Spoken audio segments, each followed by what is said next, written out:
Hi family, welcome back. I am excited to share with you the KonMari method.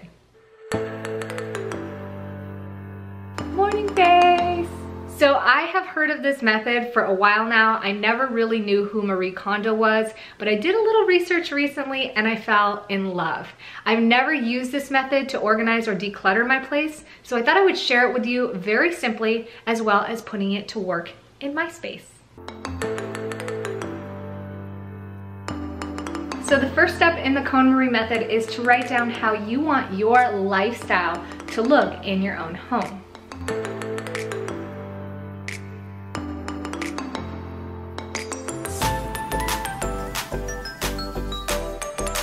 After you've written this all out, we're going to sort through categories of your home, not spaces. So it's typical for us to organize our bedroom or our bathroom first, but rather than that, we're going to organize through categories like books, clothes, pictures, in the order of least sentimental items all the way down to most sentimental items. For this video, I'm going to be showing you my books and my clothes.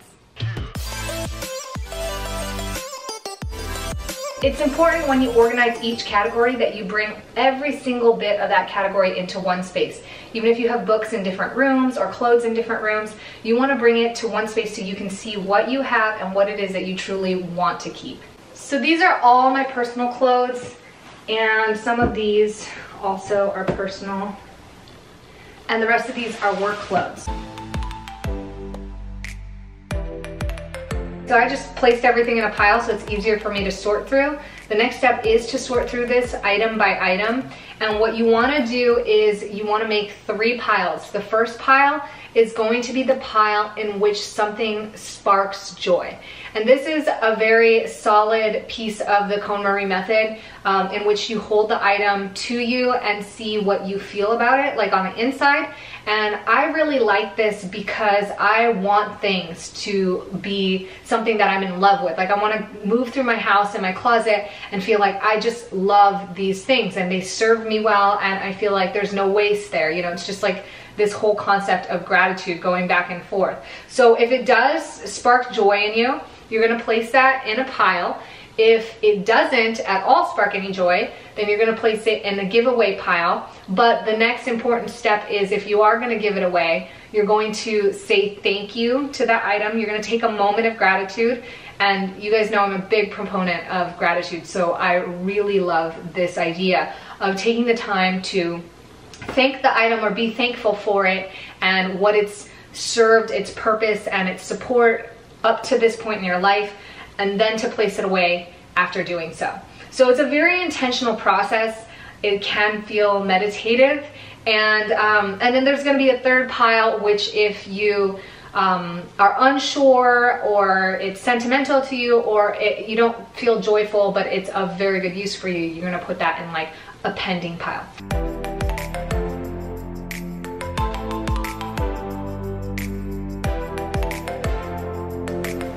So these are my piles. This is a pile that I definitely love and want to keep. This is my pending pile. And this pile is my giveaway pile. Now that I'm seeing this, it's very interesting because my piles feel a little bit lopsided. I gain a lot of my stuff from propping for work or like work clothes and items, and then I take them in and make them my personal items because I don't want them to go to waste. I want to put use in them. But the thing that I'm starting to notice is that it causes this sort of emotional conflict because I compromise what I would normally bring into my life. So anyways, I'm going to take my pile of things that don't spark joy and I'm going to say my thank yous, fold them up and place them over here for donation. So I've started to put some of the clothes in my yes pile away. I did my bottoms and now I'm going to do some of my work clothes. Now there are some work clothes that I do have to keep. They're actually in a stack. But there's a bunch of other work clothes that I don't have to keep. I think some of these are Brett's clothes too, which I'm gonna leave. And then this whole stack of work clothes here, I have to keep right now because I'm still working with these companies. I have to admit, this is actually a really tough process for me because if I am honest with what truly inspires me and what doesn't, I would probably be left with almost nothing.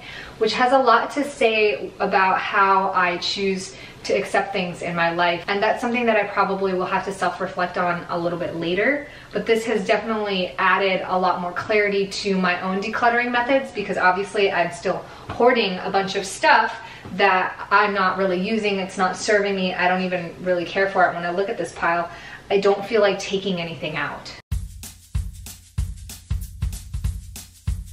So basically what I'm doing now is just trying to go through organizing them back into the closet, the clothes that I know I want for sure. I know that another step in the KonMari method that's super important to her is folding the clothes. I've taken the time to hang my clothes. I like it better that way. But for the sake of showing you the folding method, I'm gonna go ahead and do it in my pending pile here. You're going to basically take any shirt or pair of clothes that you want to fold, and she says it's important to feel the item, feel gratitude for it, give it thanks as you're folding it, touch it.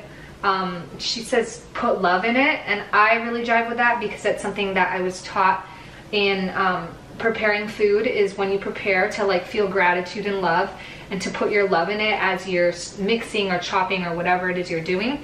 So I like that.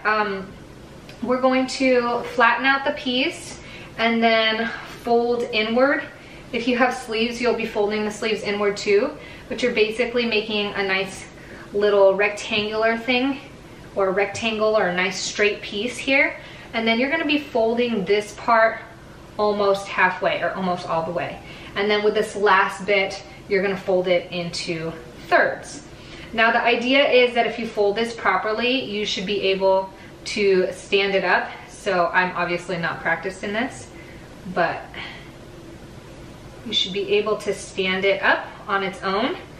My shirt is kind of flimsy, so there you go. And then on top of it, once you're done folding that, you can stack all of these into a drawer facing up just like this. So that way you can see what it is that you're actually trying to pick to wear. So go ahead and stack them together.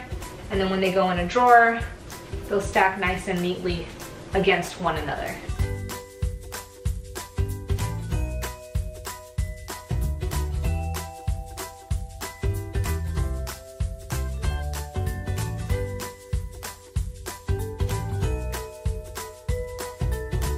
So I'm going to show you guys what this has resulted in.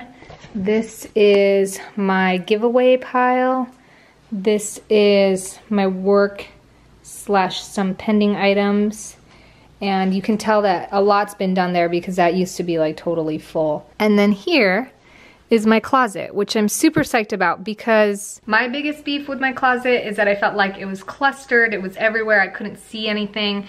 It wasn't really as organized as this. This has all my favorite stuff out, so I'm super excited to wear them. I have a couple work items that I'm using right now, and my shorts and my shirts, like sleep shirts, extra shirts, just in case I have to go get dirty or something. And one of the things that I'm noticing now that I've done this is that I actually have way more bottoms than I do have tops. I have about a dozen tops to wear and probably about 2.5 times more bottoms. So I don't know what I'm gonna do with that yet. I use the same process on my books, and this is what I came up with. Here's my to-go pile. And then here's kind of the rest of what I've got going on. Some of these are definitely pending because I just have to finish reading them, while some of them I intend on keeping because I wanted these particular books in a physical copy. So I hope you all have enjoyed this method, the KonMari method, and sort of sorting through my stuff with me. This is a great way, I would say, to help declutter all your clothes and just sort of have another way to approach it. This is, I can't believe this is like my giveaway pile right here. If you like these kind of videos, make sure you let me know by hitting thumbs up, leave a comment below, and if you've just subscribed, welcome to the family. Thank you guys so much for being here. As always, I appreciate you, and I will see you in the next video. Ciao.